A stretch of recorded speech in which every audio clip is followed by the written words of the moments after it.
Hello. हाँ सच साहब जी, सच साहब नमस्कार। साहब जी, सच साहब जी, बोलिए बोलिए। बहुत अच्छा रहता है आपके वीडियो सुन के। हम्म मैं पहले अनाथ पे ध्यान करता था, हम्म तो यूट्यूब में आपका एक है अनाथ पर, तो हम्म उससे जानकारी मिली। आपके हम्म 3 वीडियो देखे हम्म तो पूरा शुद्ध हो गया, यानी कि जो मन का विकार है, हम्म यानी शुद्ध, कोई भी मन में प्रॉब्लम नहीं रहा, अच्छा हम्म बन गया। तो हम्म। बहुत अच्छा फील होता था। अभी तक मैंने 180 वीडियो देखे, हाँ हाँ हाँ। तो मैंने भी बहुत शुरू किया बस हम्म। मोक्ष के लिए। तो कहीं हम्म, से भी मुझे ऐसा कोई ज्ञान नहीं मिला है या कुछ उन्हें बताया नहीं उसके बारे में। हाँ बस हाँ ध्यान आज्ञा चक्र पे कियो, हाँ हाँ हाँ। दीप पे त्राटक किया, बहुत 5-6 साल बहुत ध्यान किया, हम्म। लेकिन जो चाहिए था वो हम्म। नहीं मिलता। हाँ जो हाँ हाँ मन को शांति चाहिए वो नहीं मिलती थी। हाँ हाँ हाँ। मुझे एक वो थी कि मुझे मोक्ष मिल जाए बस। हम्म। तो आप परमेश्वर जी है। हम्म। आपके वीडियो बहुत सुनता हूँ, लेकिन जो हम्म लोग आपके वीडियो सुनते हैं हम्म तो उनकी नज़र में आप परमेश्वर ही है, उनका हम्म भाव नहीं, वो मान ही लेते हैं कि आप परमेश्वर ही और है हम्म ही, हम्म दूसरे कोई हम्म ऐसा नहीं बता सकते। तो आप हम्म परमेश्वर है हम्म साक्षात। तो आपके सिवा कोई ऐसा ज्ञान नहीं दे सकता और परमेश्वर को लखा भी नहीं दे सकते। तो इंसानों पे आपने बहुत अच्छी कृपा की है। तो मैं तो बहुत धन्य हो गया। आपकी वाणी अमृत वाणी, आपकी वाणी ऐसी है कि जैसे आपके शब्द कान में आए तो जो अपना शरीर है शुद्धतम पवित्र होता ही जाता है, बस होता ही जाता है।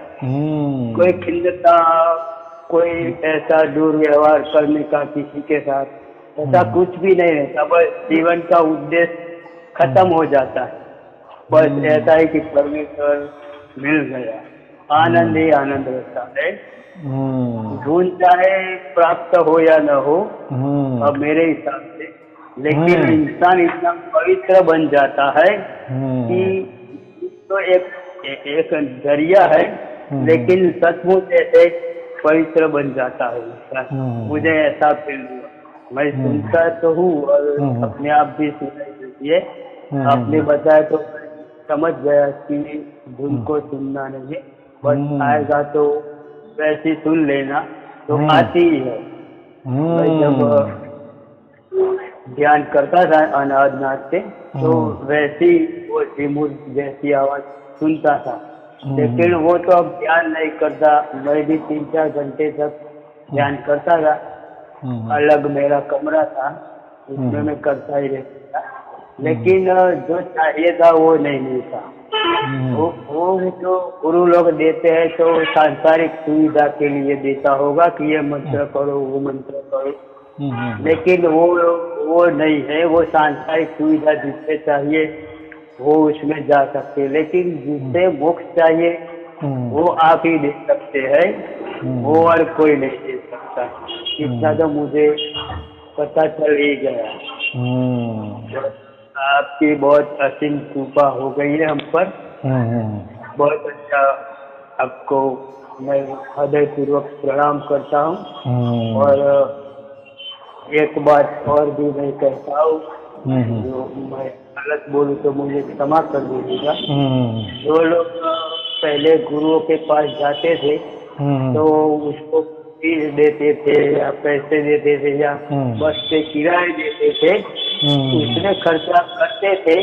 तो आपके पास वो ज्ञान प्राप्त है, यानी कि परमेश्वर को प्राप्त करने के बाद गुरु जी मुझे आशीर्वाद दीजिए, गुरु जी मुझे आशीर्वाद दीजिए। तो भाई अब परमेश्वर प्राप्त किया है तो गुरु के लिए भी करो ना, बस आशीर्वाद ही चाहिए।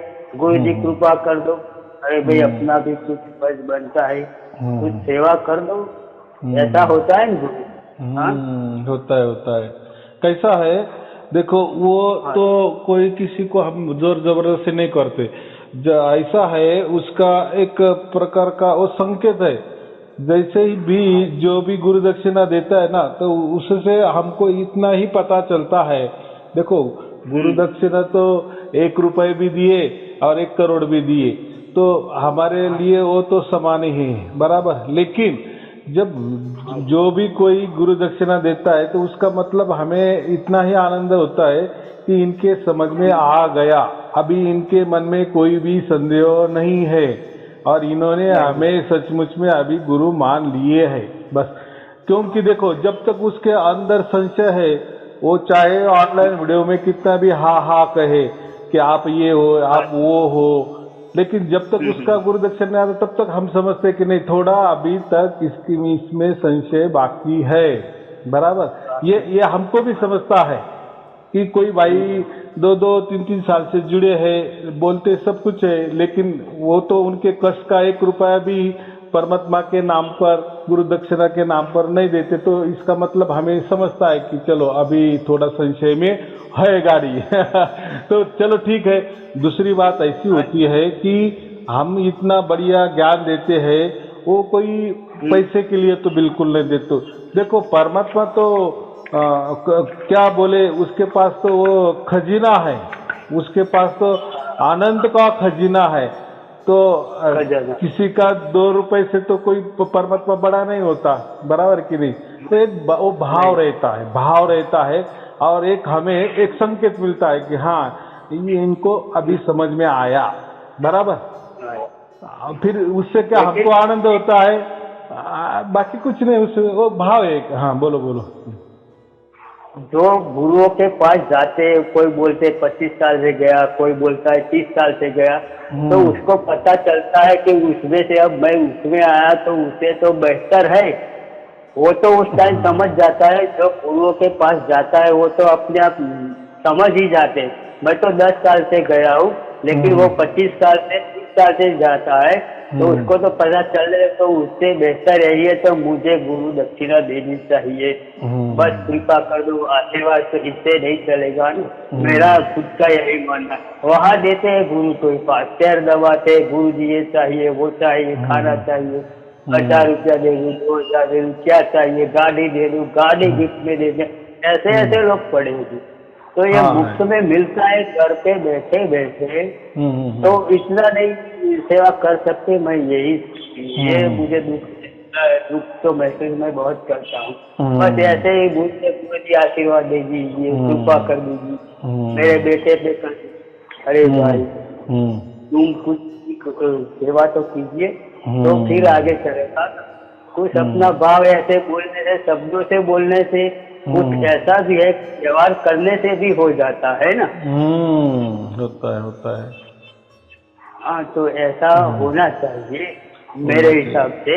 हाँ, तो होना चाहिए। तो बहुत आप पूरे दिन इतने कितने बहुत अमृतवाणी या परमेश्वरी बोल रहे हैं, ऐसा किसी के भाग्य में हो, वो उसके भाग्य में आपकी वाणी सुन सकता है। वरना मैं करीबन 7 से 8 बार फोन लगाया था, पहले भी लगाया, बीच में भी लगाया, आज भी लगाया। तो जिसका नसीब होता है उसको ही आपसे बात करने को मिलती है, वरना किसी को नहीं।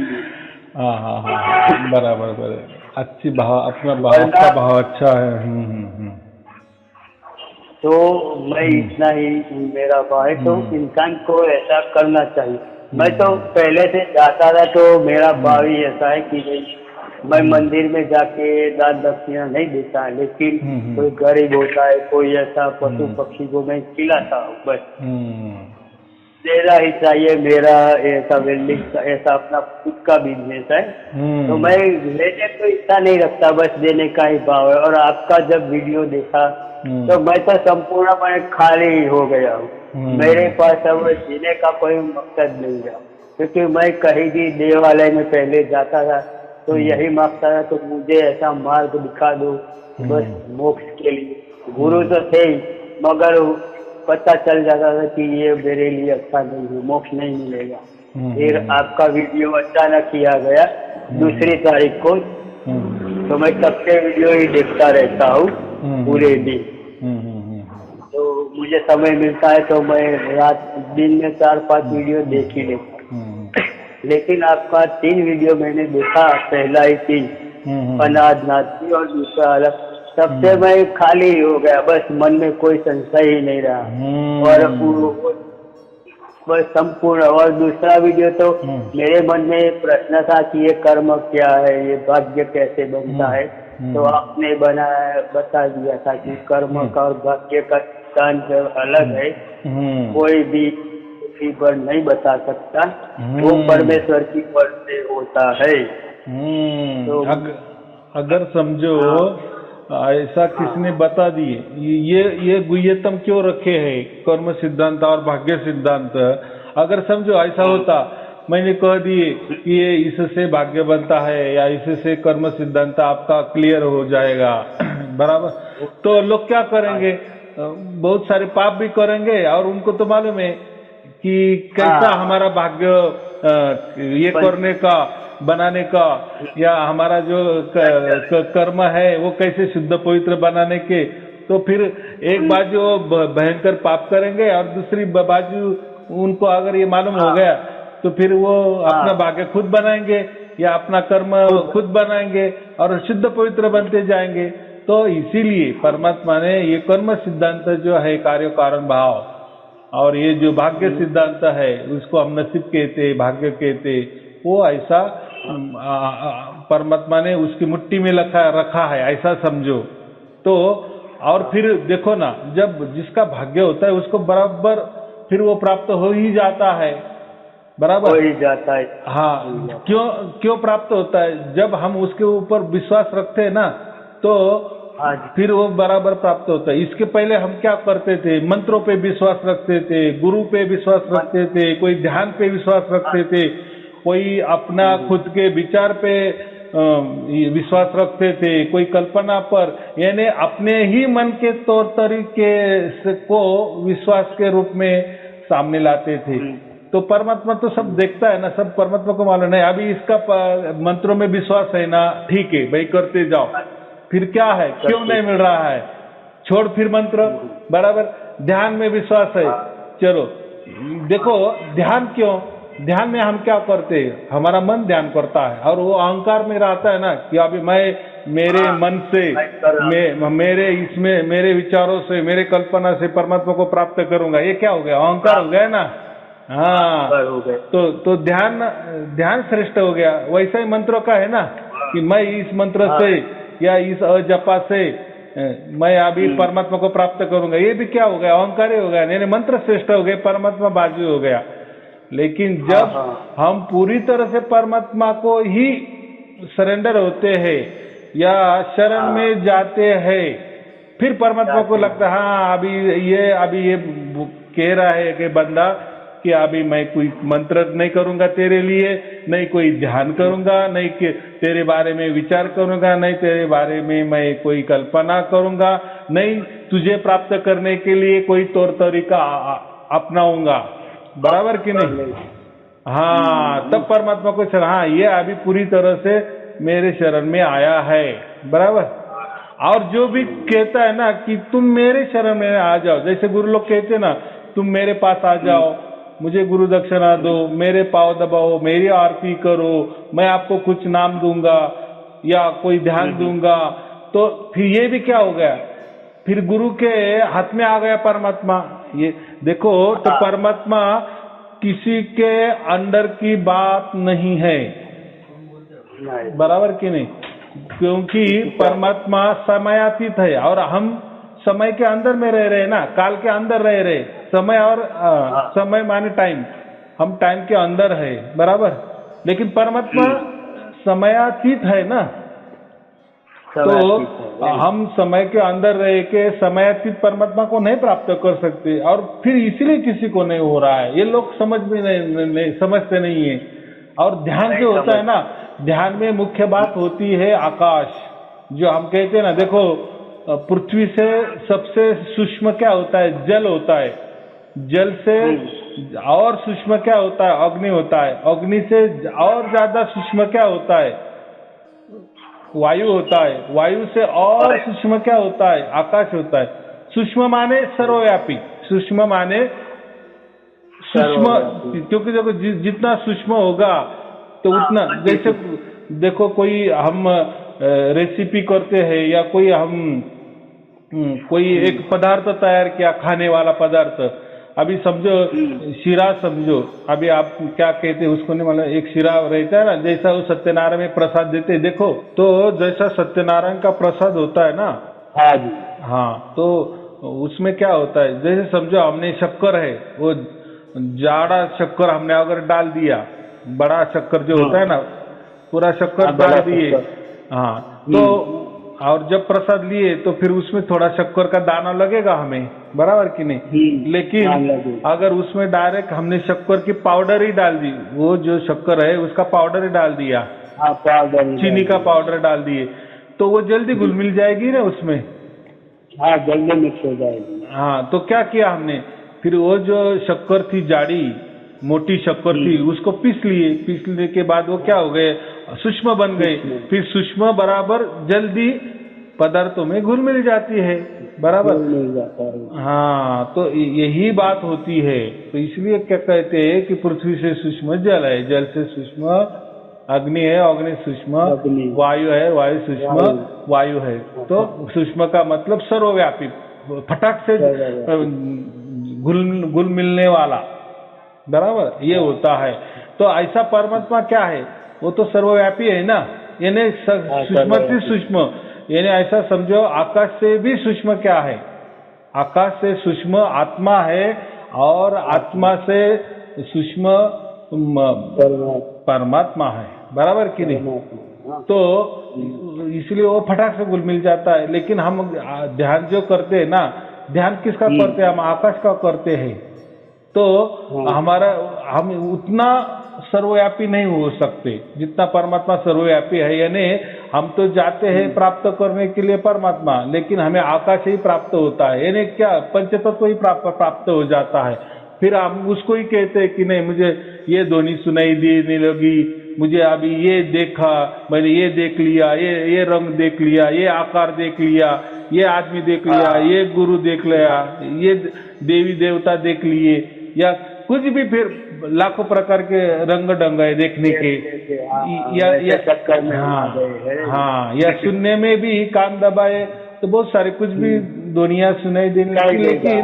लेकिन ये वो ध्वनियां भी इधर की है, और ये जो देखते हैं ना, ये भी यहाँ का है। और देखने में क्या होता है, देखने में एक देखने वाला होता है और एक प्रकाश होता है। समझो कोई बोलता है ना, मुझे ये दिखा माने ऐसा समझो कि प्रकाश देख लिया, तो प्रकाश एक बात हो गई और देखने वाला दो बात हो गई, बराबर। वो कैसा परमात्मा हो गया? परमात्मा तो एक है ना, यानी अगर आप बोले कि वो प्रकाश ही परमात्मा है, तो फिर आप अलग कैसे? क्या परमात्मा से तो कोई अलग नहीं ना, परमात्मा और हम ये तो एक ही है ना, एक ही है। अगर परमात्मा इतना सूक्ष्म है तो हम फिर सूक्ष्म क्यों नहीं बन सकते? उतना सूक्ष्म बनना चाहिए। इसलिए वो जो भी कोई हम आंखों से देखते हैं तो उसमें द्वैतवाद आ जाता है। एक होता है जैसा सामने वाला, और एक होता है उसको देखने वाला, ये दो हो जाते हैं। वैसा ही कानों का विषय, परमात्मा आकाश अतीत है जो हम कहते हैं, या परमात्मा कानों का विषय नहीं है। तो कानों में क्या होगा?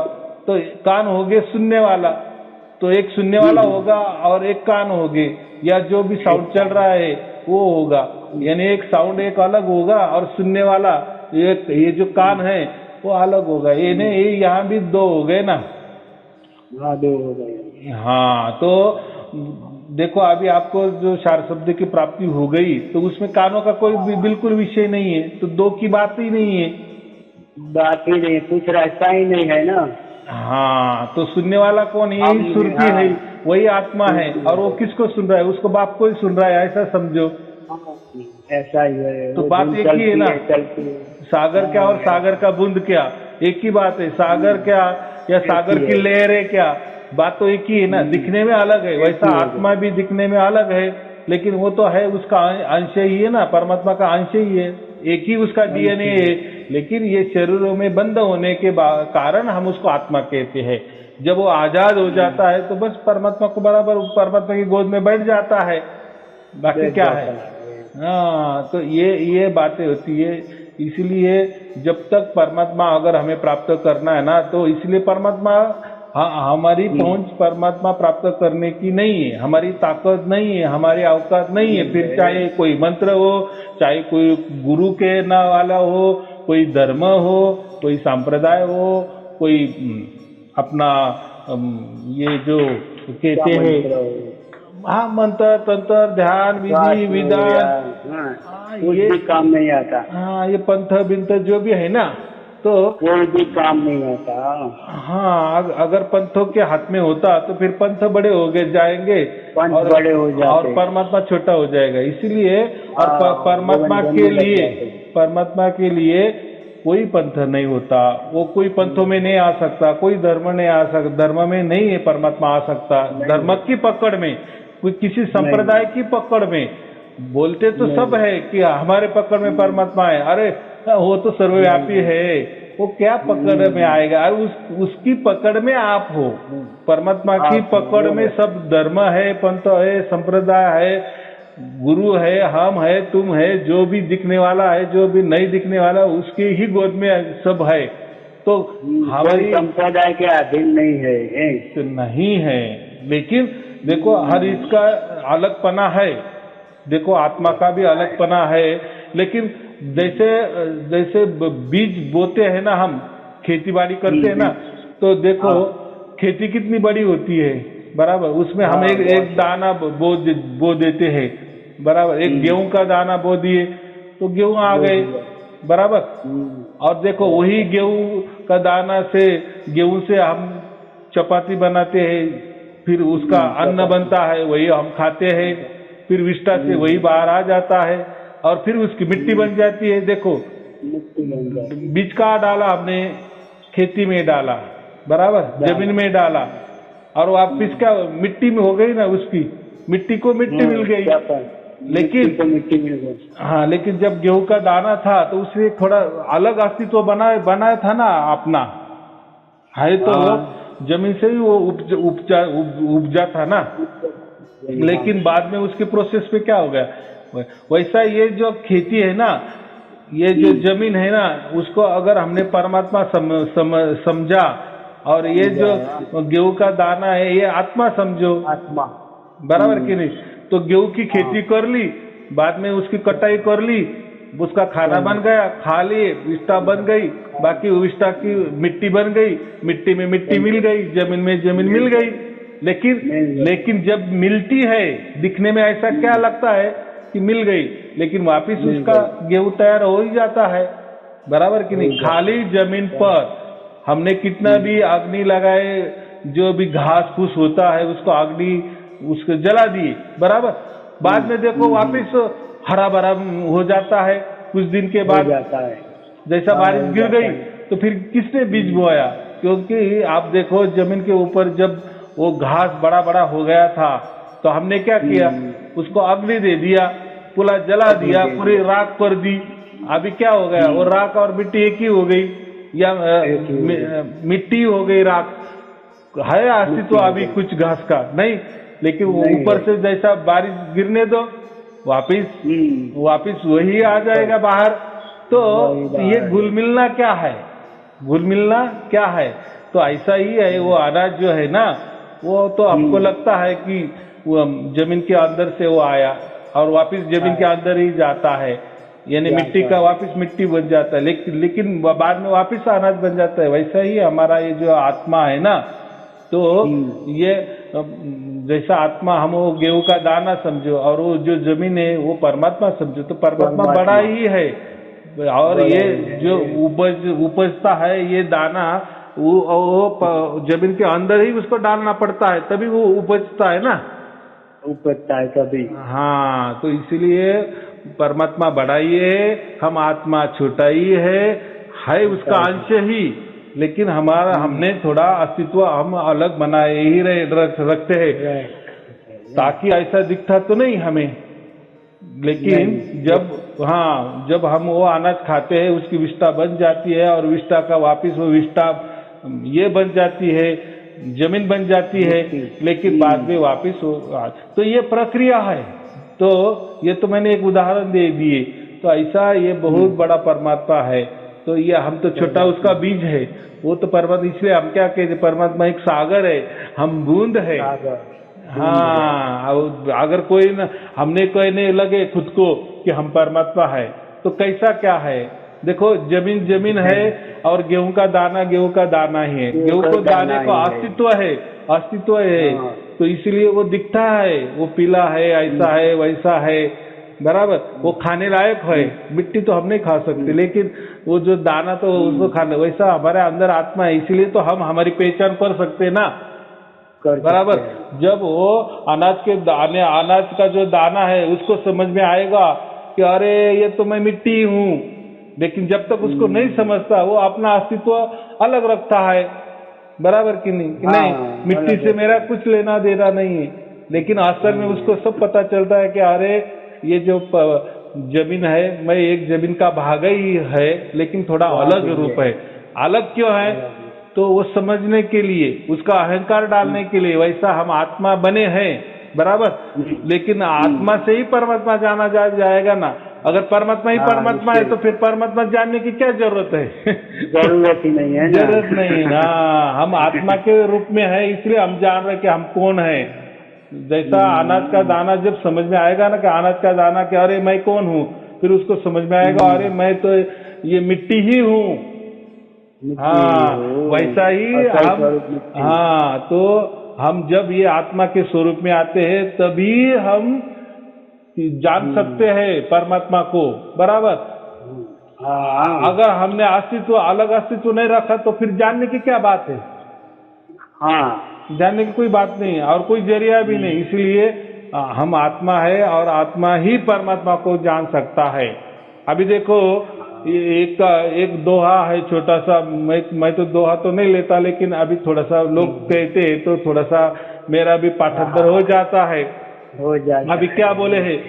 तिल माही तेल है, तिल माही तेल है। अभी तिल देखो, तिल माही तेल है, चकमक में आग, तेरा साई तुझ में है, जाग सके तो जाग। देखो, अभी परमात्मा ने कितना सहज कहा है इसमें।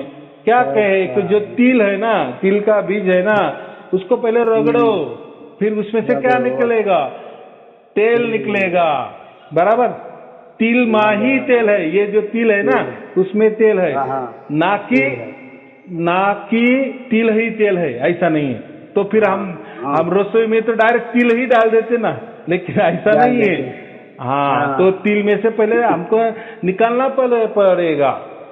तिल में हमें पहले वो तेल निकालना पड़ेगा। इसलिए क्या कहा है? तिल में तिल माही तेल है। और चकमक में आग, ये जो चकमक वाले जो पत्थर होते हैं, चकमक पत्थर, वो जब हम दोनों में घिसेंगे तभी अग्नि पैदा होगी, बराबर। डायरेक्ट हमको आग लगानी है, तो डायरेक्ट वो चकमक पे पत्थर ही रख देंगे, तो उससे से ज्वाला नहीं मिलेगी। कब मिलेगी? निकलेगी जब वो दोनों पत्थर हम घिसेंगे, तभी उसमें से ये होगी। वैसा ही तेरा साई तुझ में है, जाग सके तो जाग। तो इसमें क्या है? अभी क्या कहा है कि तेरा साई तुझ में। साई माने आत्मा या परमात्मा का बच्चा, या आत्मा ही समझो। तो ये जो साई है, जो आत्मा है, ये मेरे अंदर है, बराबर। तो अभी इसको भी प्रोसेस करना पड़ेगी। जैसे तेल को प्रोसेस किया, तिल को प्रोसेस किया ना हमने, तिल को रगड़ा, तेल निकला। चकमक के दो पत्थर को घिसा, अग्नि निकला। वैसा अभी ये जो साई है हमारे अंदर, जो आत्मा है, तो उसमें तो उसको क्या कहे? तेरा साई तुझ में है, जाग सके तो जाग। तो किसको जागना है? तो वो जो साई है, वो आत्मा है, उसको जागना है, बराबर है। यानी उसमें से ही हमको परमात्मा को प्राप्ति होने वाली है। इतना सहज कहा है। तो लोग क्या कहते हैं, वो दोहे का औरत ऐसा बताते हैं कि तिल में ही तेल है, मेरे तेल है, बाकी के चकमक में आग, तो तेरा साई तुझ में है, बस तेरा साई तेरे में ही है, ऐसा कह देते हैं। लेकिन ऐसा नहीं है, उसको प्रोसेस करना पड़ेगा। हाँ, जैसे तिल को प्रोसेस किया, तेल निकला, चकमक में घिसा, कुछ तो भी प्रोसेस किया तो उसमें ही आग निकली। वैसा ये साई है ना, तेरा साई तुझ में, तो उसको जाग सके तो जाग, या जगा उसको। किसको जगा? वो आत्मा को जगा। आत्मा को जगा। जब उसकी पुकार होगी, जब उसकी पुकार होगी, वो पुकार बराबर परमात्मा समझेगा। हाँ, ऐसा नहीं लिखा कि बस तेरा साई तुझ में है, फिर जाग सके तो जाग। ये जाग किसको कहा है? किसको जगने के लिए कहा है? अरे वो आत्मा को जगाना है। हाँ, उसमें प्रोसेस करना है। अगर वो साई के ऊपर हमने अगर प्रोसेस किया नहीं तो क्या मतलब है? फिर क्या उससे नहीं मिलेगा परमात्मा आपको। ऊंचाई तक जाते हैं। हाँ, जाग तो किसको लिया तो मिल गया, ऐसा सब कहते हैं। किसको जगाना है? ये आत्मा को जगाना है भाई। तू कारण तेरा और परमात्मा का रिश्ता एक ही है। तेरा डीएनए और परमात्मा का डीएनए एक ही है। यही आत्मा हमें वहां लेके जाने वाला है, परमात्मा को मिलाने वाला है। बराबर कि नहीं? इसलिए मैं क्या कहता हूँ, पहले ही जो गुह्य बता है परमात्मा ने कि मेरे पास आना है तो मेरे पहले बच्चों को पकड़ो। फिर उसकी पुकार से मैं बराबर दौड़ कर चला आऊंगा। और ध्यान क्या करते? ध्यान क्या करता है? ध्यान तो ये मन को जागता है। मन जागना पड़ता है ध्यान में। और मन का और परमात्मा का क्या लेना देना है? कोई उनका रिश्ता नहीं है। मन तो शरीर है, मन तो शरीर है, मन तो काल है, मन तो यही का है। हाँ, मन तो इधर ही वाला है और इधर ही मर जाता है। वो तो मन क्या? मन ये शरीर है, मन ये क्या? काल है, ये टाइमिंग है, और टाइमिंग बदलते रहता है, टाइमिंग नष्ट होता है। बराबर कि नहीं? इसलिए ये मन से यानी वही ध्यान से हमें परमात्मा नहीं मिल सकता। कितना सहज बात है। इसलिए भी कहा है ना, और एक आत्म चीने परमात्मा चीने। क्या कहा है? पहले आत्मा को चीनो, फिर आपको परमात्मा चिन्हने में आ जाएगा। वो भी कहा है ना। तो कबीर साहब ने बराबर आत्मा और परमात्मा को अलग अलग कहा है। आत्मा को परमात्मा नहीं कहा है।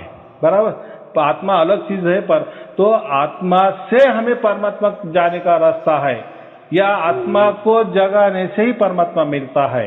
बराबर, ना कि मन जगाने से, या बुद्धि जगाने से, या अहंकार जगाने से, या शरीर में कोई प्रक्रिया करने से, या यह ध्यान इधर टिकाओ उधर टिकाओ, सांसों में टिकाओ, मंत्रों में टिकाओ, जाप करो अजपा करो। बराबर कि नहीं? हाँ, अभी आया समझ में? तो देखो, बात बहुत छोटी है, बात बहुत छोटी होती है, बहुत सहज होती है। लेकिन जिसको ज्ञान ही नहीं है, लेकिन पंडिता ही करनी है। जिसको ज्ञान ही नहीं है, सिर्फ क्या बोले, बड़बड़ करनी है, प्रवचन पे प्रवचन करने हैं। बराबर कि नहीं? बातों पे बातों करनी है, जानकारी पे जानकारी देनी है। अरे जानकारी से या बड़बड़ करने से या प्रवचन करने से परमात्मा नहीं मिलता, नहीं मिलेगा। हाँ, सही बात है। और लोग भी चले जाते हैं, लोग भी कितनी भीड़ इकट्ठा हो जाती है। हाँ, तो में देखो क्यों हो जाती है, तो उनको ही मालूम नहीं रहता ना। अब देखो, जो बताने वाला उनको भी मालूम नहीं है, तो नहीं है। तो अभी जो बोल रहा है उसको मालूम नहीं परमात्मा, तो परमात्मा के बारे में कह रहा है, और जो सुन रहे हैं उनको भी परमात्मा के बारे में मालूम नहीं, तो वो भी हा कहने के सिवा और क्या कर सकता है? कोई नहीं, कुछ भी नहीं, कोई चारा नहीं ना। हाँ, तो इसी से ये बातें चल रही है और ये होती रहेगी। हम भी चले जाते थे पहले, हाँ, सुन लिया, सोचा कि कुछ जरिया मिल जाए परमेश्वर का, लेकिन नहीं मिलने वाला। आपने जो बताया है अपनी वाणी में, इससे ही मिलेगा, और किसी में ताकत ही नहीं है, या किसी के पास ये सार शब्द भी नहीं है। हमने बहुत यूट्यूब पे देख लिया, बहुत सब कुछ जान लिया, लेकिन उससे ही ये मैंने बताया कि 3 वीडियो ऐसे, मैं तो पहले बहुत देख लिया, लेकिन ये 3 वीडियो में ही ऐसा बस बिल्कुल आनंद ही आनंद, बस सब कुछ समझ में आ गया। और कुछ ये तो मैं देखता हूँ, लेकिन 180 वीडियो हमने देखे, लेकिन बहुत अच्छा आनंद मिलता है। कोई किसी को हम बोले तो वो हमसे बहस न करे, कि भाई हमने परमात्मा प्राप्त कर लिया, तो उससे मैं ये जवाब दे सकूं कि भाई मिल गया 100%, तो मैं ऐसा उसको जवाब दे सकूं। और देखो ना, परमात्मा ने कितना सहज बात बताई है कि मैं सहज में प्राप्त हो। तो सहज माने क्या, बस मेरे लिए कोई धर्म आड़े आना नहीं चाहिए, कोई पंथ आड़े आना नहीं चाहिए, कोई भी संप्रदाय आड़े आना नहीं चाहिए, कोई भी गुरुगद्दी आड़े आने नहीं मत दो, कोई जो बहुत सारे तौर तरीके वो आड़े मत आने दो, कोई पंथ आड़े आने मत दो। फिर देखो परमात्मा फिर कैसा अभी प्राप्त हो रहा है लोगों को, कितना लाखों लोगों को प्राप्त हो रहा है। हाँ, अभी कैसा सुनते हैं। हाँ, आपने परमात्मा को आपने क्या किया आज तक, परमात्मा को उतरने को जगह ही नहीं रखी, मंत्रों से भर दी, तंत्रों से भर दी, ध्यान से भर दिए, धर्म से भर दिए, संप्रदाय में भर दिए, पंथ से भर दिए, गुरुगद्दी में भर दिए, गुरु से भर दिए, परमात्मा को जगह ही नहीं है। और जो प्राप्त करना है वो बाजू खड़ा और इनकी सब कुछ चल रहा है। इसीलिए ये लोगों से क्या है, आपका भी ज्ञान लेना है और वो छोड़ना नहीं है। वो दोनों साथ मिला के चलते हैं, इसलिए वो गलत हो जाते हैं, सही चीज अपना नहीं सकते। वो गुरु ने बताया वो छोड़ना नहीं है, ये भी सही है आपकी, आप बताए कि ये भी सही है, और वो पुराने गुरु ने कहा वो भी सही है। वो एक मुख छोड़ना नहीं है, तो वो उसमें अटक जाते हैं। नहीं, मुझे ध्यान बताया तो करना पड़ेगा, ये गुरुजी कहता है ध्यान मत करो, तो उसमें वो अटक जाते हैं। इतना अच्छा ज्ञान आपने दिया है, सहज में परमात्मा मिल जाएगा। तो वो जिसको मिला है वो बताते तो है कोई ऐसा है, तो फिर भी किसी को 30 साल तक वो जिन्होंने गुरु के पीछे पड़े, तो उसको भी समझ में नहीं आता मैं ऐसा मैं कहता। इतना सहज ज्ञान है, एकदम सहज। छोटा बच्चा भी जान लेता है कि भाई वो आवाज आ गई तो अब उसके लिए ध्यान नहीं कर, एक बार सुन लिया तो हाँ ऐसी है, फिर ध्यान करना ही नहीं है ना, वो आती ही रहती है। जब उसका ख्याल आ जाता है तो बचती रहती है। उसका अहंकार ही मत करो, अहंकार में मत लाना उसको कि मुझे क्यों नहीं सुनाई दे रही है। अरे भाई तुम कौन हो, तुम्हें सुनाई दी 4 दिन, 5वें दिन नहीं आ गई, तो तुम इतने रुबाब क्यों कर रहे हो, आज क्यों नहीं आई गुरुजी ऐसा कैसे हो गया, कल आ रही है, बीच बीच में आती है कभी। अरे भाई आप शरण में हो जाओ, वो परमात्मा गुरु प्रसाद दे रहा है, जितना दे रहा है ना उतने में आप खुश हो जाओ, वो देगा। लेकिन आप आपके अधिकार में अगर लेने की कोशिश करेंगे ना कि मुझे धुन आनी चाहिए, तो फिर वही गड़बड़ हो जाएगी। फिर धुन तो देखो, धुन तो वो तो अविरत उसका चालू ही है, लेकिन आपको ऐसा भ्रमित आप हो जाएंगे कि आपको ऐसा लगेगा धुन अभी बंद हो गई, लेकिन वो कोई बंद नहीं हुई है। तो आप अहंकार में मत लाओ, आप आपके कब्जे में लेने की कोशिश मत करो। अरे आज तो आई ही नहीं मेरी गुरुजी, धुन आती ही नहीं है। अरे वो क्या ही तुम्हारा ये है क्या, अरे अपना बच्चा भी, खुद का बच्चा भी अपना नहीं सुनता तो वो परमात्मा को सुनने चले। अरे वो जैसे आ रहा है, जैसा आ रहा है हमारा भाग्य से मिल रहा है। आप जैसे शुद्ध पवित्र बनते जाएंगे, शुद्ध पवित्र बनना माने क्या, यही हमारे दिमाग में जो भी ये जो ठस भरे है ना अलग अलग, हाँ ये संशय जब तक हमारे यहाँ जाते नहीं ना, तब तक परमात्मा भी ये कर लेता है। पहले से थोड़ा सा ये दिखाता है, बाद में तो उसके मन में ऐसा कुछ नहीं है, वो कोई अहंकारी नहीं है क्यों वो ये ऐसा, लेकिन वो सबक दे रहा है थोड़ी सी कि हाँ तू मुझे से चालबाजी मत कर, बराबर, तेरे चालाकी में मैं नहीं आने वाला, मैंने तुझे पैदा किया, तू मेरा बेटा हो कि मुझे चालाकी करने की कोशिश कर रहा है क्या। और जब मैं तुझे प्राप्त हो गया 4 दिन के लिए, तो तूने क्या किए, क्या आनंद उत्सव मनाए, क्या मेरा शुक्रिया किया, क्या मेरा धन्यवाद किया, या या जिस गुरु ने दिया उसका तू भी धन्यवाद किए क्या। गुरु जी को भूलना ही नहीं चाहिए। पहले गुरु जी आप परमेश्वर हो, आपके जरिए आप मानो या ना मानो, लेकिन मेरी नजर से देखोगे तो आप सचमुच परमेश्वर ही है। मेरी नजर चाहिए जैसे परमेश्वर के लिए वो आत्मा है ना, वो उसको पिता से मिलने के लिए ऐसा हमारी दृष्टि से देखोगे तो आप परमेश्वर ही है, क्योंकि ऐसा ध्यान, ऐसा मिलावट किसी ने भी नहीं किया जो हम परमेश्वर से पाए। बहुत अच्छा, आनंद ही आनंद। चलो, आपका भाग्य अच्छा, बहुत अच्छा, अभी मिल गया और आपको मिल भी गया और समझ में भी आ गया, बराबर। हाँ, और मेरा व्हाट्सएप नंबर है, तो अकाउंट हाँ, ठीक है, ठीक है। चलो ठीक है, शुभ आशीर्वाद। सत साहेब जी, सत साहेब जी, सत साहेब जी। प्रणाम प्रणाम प्रणाम।